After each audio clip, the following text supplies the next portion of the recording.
नमस्कार। दिन भर की बड़ी खबरों में आपका स्वागत है। मैं हूं आपके साथ अस्मिता दुबे।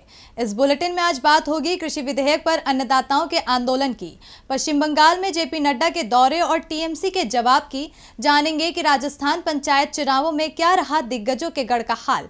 बताएंगे कि एनसीपी से दोस्ती मजबूत करने के लिए क्या है उद्धव ठाकरे की योजना। और आखिर में बात आरबीआई के एक और बैंक पर बड़ी कार्रवाई की। लेकिन तमाम बड़ी खबरों से पहले एक नजर सुर्खियों पर।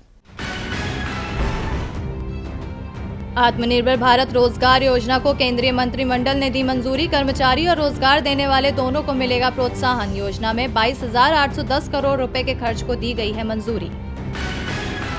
सुप्रीम कोर्ट ने फेसबुक, गूगल और अमेजन जैसी वित्तीय कंपनियों के संचालन को लेकर केंद्र सरकार से मांगा जवाब। न्यायाधीश डीएन पटेल और न्यायमूर्ति प्रतीक जालान की पीठ ने वित्त एवं विधि मंत्रालयों को जारी किया नोटिस।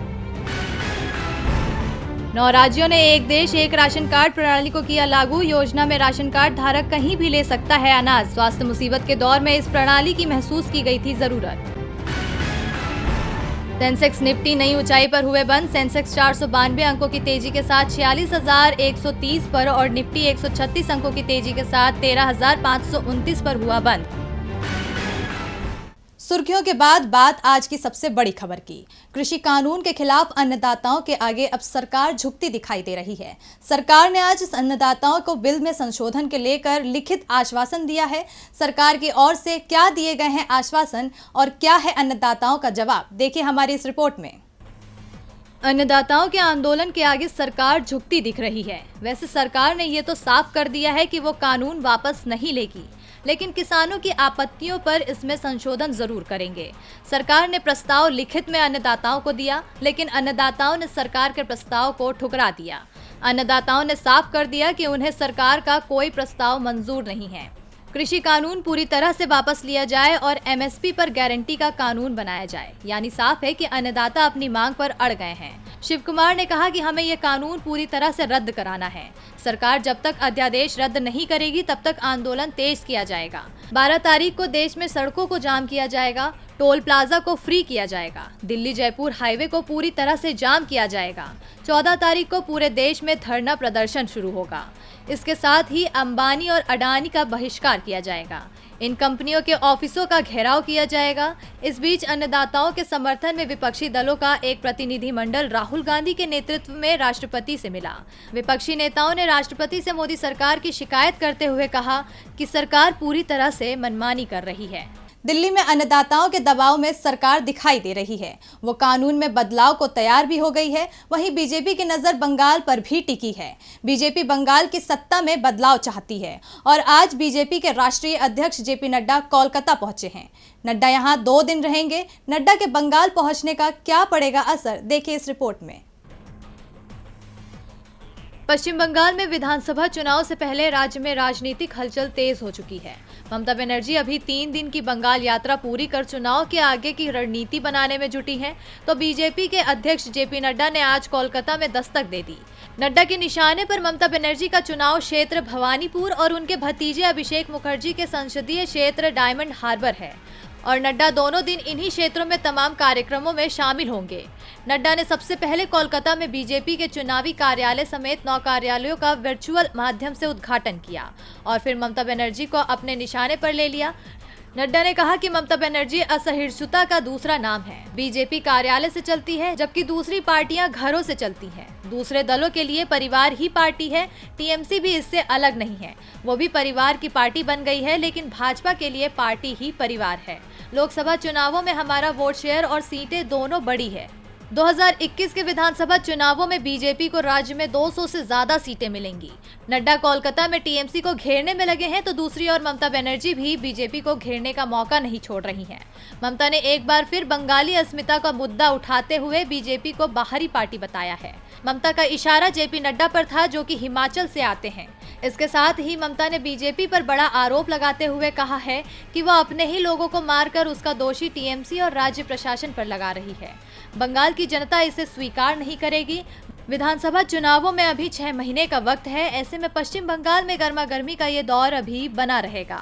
बंगाल में विधानसभा चुनाव की तैयारी में राजनीतिक दल जुटे हुए हैं। वहीं राजस्थान में पंचायत का चुनाव हुआ था और उसके पूरे परिणाम आ गए हैं। राजस्थान की जनता ने चुनावों में दिग्गजों को आईना दिखा दिया है। कांग्रेस और बीजेपी दोनों ही पार्टियों के दिग्गजों के गढ़ में उनकी ही पार्टियों को हार मिली है। तो जनता ने किसके पक्ष में दिया है जनादेश, देखिए इस रिपोर्ट में। राजस्थान में जिला परिषद और पंचायत समिति सदस्य चुनाव में इस बार कांटे का मुकाबला देखने को मिला। मंगलवार को शुरू हुई मतगणना के परिणाम आज दोपहर तक सामने आ गए। वोटिंग बैलेट पेपर से हुई थी, इसलिए परिणाम देर से आए। शुरुआत में कांग्रेस ने बढ़त बनाई थी, लेकिन बाद में बीजेपी आगे हो गई। लेकिन दोनों ही दलों के बीच सीटों का अंतर ज्यादा नहीं है। जिला पंचायत समिति की 4,371 सीटों में से बीजेपी को 1,989 सीटें और कांग्रेस को 1,852 सीटें मिली हैं। हनुमान बेनीवाल की आरएलपी को 60, सीपीएम को 26 और निर्दलीयों को 439 सीटों पर जीत मिली है। जिला परिषद की 536 में से 536 सीटों के परिणाम आ गए हैं, जिसमें से बीजेपी को 353, कांग्रेस को 252, आरएलपी को 10, सीपीएम को 2 और 18 सीटों पर निर्दलीय उम्मीदवारों को जीत मिली है।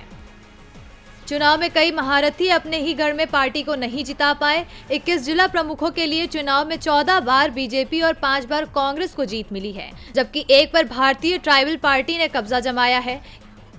केंद्रीय मंत्री अर्जुन राम मेघवाल के बेटे को बीकानेर जिला परिषद चुनाव में हार का सामना करना पड़ा है। पूर्व डिप्टी सीएम सचिन पायलट के गढ़ टोंक और अजमेर दोनों ही जगह बीजेपी को जीत मिली है। अजमेर में रघु शर्मा गहलोत कैबिनेट में चिकित्सा एवं स्वास्थ्य मंत्री भी हैं। गहलोत कैबिनेट में युवा मामले और खेल मंत्री अशोक चांदना के निर्वाचन क्षेत्र हिंडौली में 23 में से 13 पंचायत समितियों पर बीजेपी का कब्जा हो गया है। कांग्रेस को सिर्फ 10 सीटें ही मिल पाई हैं।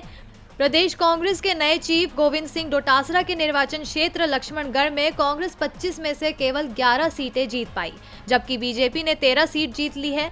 राजस्थान सरकार में सहकारिता मंत्री अंजना के निर्वाचन क्षेत्र निम्बाहेड़ा की 17 में से सिर्फ 3 सीट ही कांग्रेस जीत पाई, जबकि यहां बीजेपी ने 14 सीटों पर कब्जा जमाया। राजस्थान की जनता ने बता दिया है कि सरकार संभल जाए, नहीं तो वो बदल सकती है। राजस्थान पंचायत चुनावों में कांटे की टक्कर रही। इस टक्कर में बीजेपी को थोड़ी बढ़त जरूर दिखाई दे रही है, लेकिन त्रिपुरा में बीजेपी के हाथ से जीती हुई बाजी फिसलती दिखाई दे रही है। भरी सभा में जनता ने जब सीएम बिप्लब देब के खिलाफ नारेबाजी की तो बीजेपी परेशान हो गई। बिप्लब देब को भी कुर्सी खिसकने का डर सताने लगा है, देखिए इस रिपोर्ट में।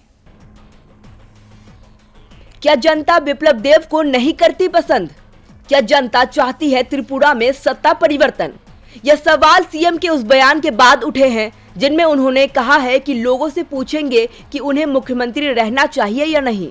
दरअसल बीजेपी के नवनियुक्त राष्ट्र सचिव और त्रिपुरा के केंद्रीय पर्यवेक्षक विनोद कुमार सोनकर के दौरे के वक्त लोगों ने विपल हटाओ बीजेपी बचाओ के नारे लगाए थे।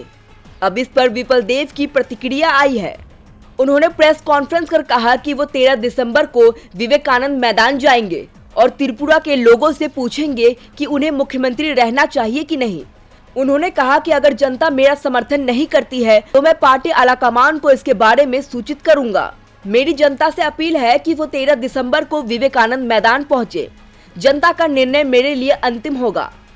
वहीं बीजेपी त्रिपुरा के प्रभारी विनोद सोनकर ने दावा किया है कि राज्य की सत्ताधारी पार्टी में सब कुछ ठीक है। उन्होंने कहा कि मैंने और सीएम दोनों ने पार्टी के राष्ट्रीय अध्यक्ष से बात की है। सीएम को त्रिपुरा के लोगों की सेवा करनी चाहिए। अगर कोई मसला है तो पार्टी इस पर गौर करेगी। भले ही त्रिपुरा बीजेपी में सब ठीक है, लेकिन इसके संकेत नहीं दिख रहे हैं। अक्टूबर में ही त्रिपुरा बीजेपी के असंतुष्ट विधायकों ने पार्टी अध्यक्ष जेपी नड्डा से मुलाकात की थी। उन्होंने नड्डा से राज्य में खराब सरकार के प्रति चिंता भी जताई थी। अब सीएम के खिलाफ नेताओं से लेकर जनता तक आवाज उठ रही है। अब देखना होगा कि क्या बीजेपी सीएम का चेहरा बदलती है या नहीं। त्रिपुरा में बीजेपी की सरकार पर मुश्किलें बढ़ती जा रही है। वहीं महाराष्ट्र में कांग्रेस के नेतृत्व वाली महाविकास अघाड़ी सरकार मुश्किलों का हल पहले से ही तलाशने में जुटी है। गठबंधन में दरार पड़े उससे पहले ही समाप्त करने की कोशिशें हो रही है और इसलिए उद्धव सरकार एक बड़ा फैसला लेने वाली है, जिससे एनसीपी का खुश होना तय है। तो क्या फैसला लेने वाली है उद्धव सरकार, देखिए इस रिपोर्ट में। महाराष्ट्र में गठबंधन सरकार में जारी खटपट पर चुटकी लेते हुए बीजेपी हमेशा सूबे में अपनी सरकार बनाने का दावा करती है, लेकिन अब उद्धव सरकार गठबंधन को मजबूत कर बीजेपी को कोई मौका नहीं देना चाहती। यही वजह है कि वो गठबंधन की प्रमुख कड़ी शरद पवार को खुश करने में जुटी है। महाविकास अघाड़ी सरकार अब एनसीपी प्रमुख शरद पवार को खास बर्थडे गिफ्ट देने जा रही है। उद्धव ठाकरे की नेतृत्व वाली शिवसेना, कांग्रेस और एनसीपी गठबंधन की सरकार ग्रामीण विकास से जुड़ी एक स्कीम शुरू करने जा रही है, जिसका नाम शरद पवार के नाम पर रखा जाएगा। शरद पवार 12 दिसंबर को 80 साल के पूरे होने जा रहे हैं। महाराष्ट्र में मौजूदा गठबंधन सरकार के गठन का सबसे ज्यादा श्रेय शरद पवार को ही दिया जाता है। लिहाजा अघाड़ी सरकार भी शरद पवार के सम्मान में उनके नाम से ग्रामीण विकास से जुड़ी स्कीम लाने की योजना बना रही है। एक अंग्रेजी अखबार की खबर के मुताबिक ग्रामीण विकास से जुड़ी इस स्कीम का नाम शरद पवार ग्राम समृद्धि योजना रखने का प्लान है। मनरेगा के तहत दिए जाने वाले रोजगार भी इस स्कीम से जोड़े जाएंगे। कहा जा रहा है कि इस स्कीम का मुख्य उद्देश्य किसान और गांवों का विकास है। हालांकि इसकी अंतिम रूपरेखा क्या होगी ये फैसला होना अभी बाकी है, लेकिन सरकार के इस फैसले से महागठबंधन सरकार को मजबूती जरूर मिलेगी, जबकि बीजेपी के अरमानों पर पानी फिरेगा। महाराष्ट्र में अपनी सरकार पर किसी तरह के संशय को समाप्त करने की कोशिश में उद्धव ठाकरे जुटे हुए हैं। वहीं सीबीएसई बोर्ड की ओर से भी 10वीं और 12वीं की परीक्षाओं को लेकर चल रहा संशय समाप्त कर दिया गया है। बोर्ड ने क्या लिया है फैसला, इस रिपोर्ट में देखिए। सीबीएसई की परीक्षाओं पर संशय समाप्त हो गया है। छात्रों को परीक्षाएं देनी होंगी। परीक्षाओं के टाइम टेबल में किसी भी तरह के बदलाव के भी कोई संकेत नहीं है। केंद्रीय माध्यमिक शिक्षा बोर्ड के परीक्षा नियंत्रक सन्याम भारद्वाज ने कहा कि सीबीएसई के पास 2021 में 10वीं और 12वीं की बोर्ड परीक्षाओं में देरी करने की कोई योजना नहीं है। सीबीएसई बोर्ड परीक्षा पहले की ही तरह फरवरी-मार्च में ही होगी।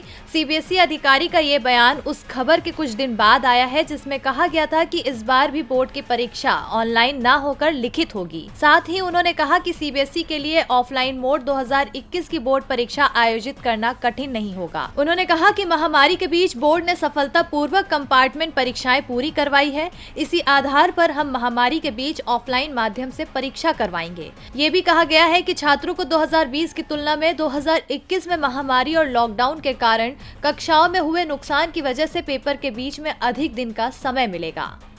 और बुलेटिन के आखिर में बात आरबीआई के फैसले की। अभी हाल ही में लक्ष्मी विलास बैंक पर आरबीआई ने कुछ पाबंदियां लगाई थी और बाद में इसका डीबीएस बैंक इंडिया लिमिटेड के साथ विलय कर दिया गया था। लेकिन अब आरबीआई ने एक और बैंक का लाइसेंस रद्द किया है। इस रिपोर्ट में देखिए। लक्ष्मी विलास बैंक के बाद अब एक और बैंक के ऊपर भारतीय रिजर्व बैंक की गाज गिरी है। आरबीआई की ओर से महाराष्ट्र के कराड़ जनता सहकारी बैंक लिमिटेड का लाइसेंस रद्द कर दिया गया है। ये कार्रवाई पर्याप्त पूंजी और कमाई की संभावना नहीं होने के कारण की गई है। आरबीआई ने एक बयान में कहा है कि बैंक के 99% से अधिक जमाकर्ताओं को deposit insurance and credit guarantee corporation यानी DICGC से अपने जमा का पूरा भुगतान मिलेगा। साथ ही आरबीआई ने कहा है कि लाइसेंस रद्द करने और परिसमापन कार्रवाई शुरू होने के साथ ही कराड़ जनता सहकारी बैंक के जमाकर्ताओं को भुगतान की प्रक्रिया शुरू की जाएगी। परिसमापन पर प्रत्येक जमाकर्ता केवल DICGC से 5 लाख रुपए तक की अपनी जमा राशि के पुनर्भुगतान का हकदार है। लाइसेंस रद्द होने के साथ ही अब ये बैंक भविष्य में कारोबार नहीं कर सकेगा। इसके साथ ही महाराष्ट्र के सहकारी समितियों के रजिस्ट्रार और सहकारिता आयुक्त से भी अनुरोध किया गया है कि वे बैंक को बंद करने और एक परिसमापन नियुक्त करने का आदेश जारी करें। बता दें कि स्वास्थ्य मुसीबत के बाद से देश की आर्थिक स्थिति में काफी बदलाव आया है, जिसके चलते भारतीय रिजर्व बैंक आए दिन बैंकों पर कार्रवाई कर रही है। इससे पहले भी आरबीआई ने ऐसी कार्रवाई की थी जिसमें लक्ष्मी विलास बैंक को परेशानियों का सामना करना पड़ा था। हालांकि बाद में इसका डीबीएस बैंक इंडिया लिमिटेड के साथ विलय कर दिया गया, लेकिन अब महाराष्ट्र के कराड़ जनता सहकारी बैंक लिमिटेड में आरबीआई की गाज गिर गई है, जिससे अब बैंक ग्राहकों को कुछ समय के लिए दिक्कतों का सामना करना पड़ सकता है। और दिन भर की बड़ी खबरों में मेरे साथ इतना ही। नमस्कार।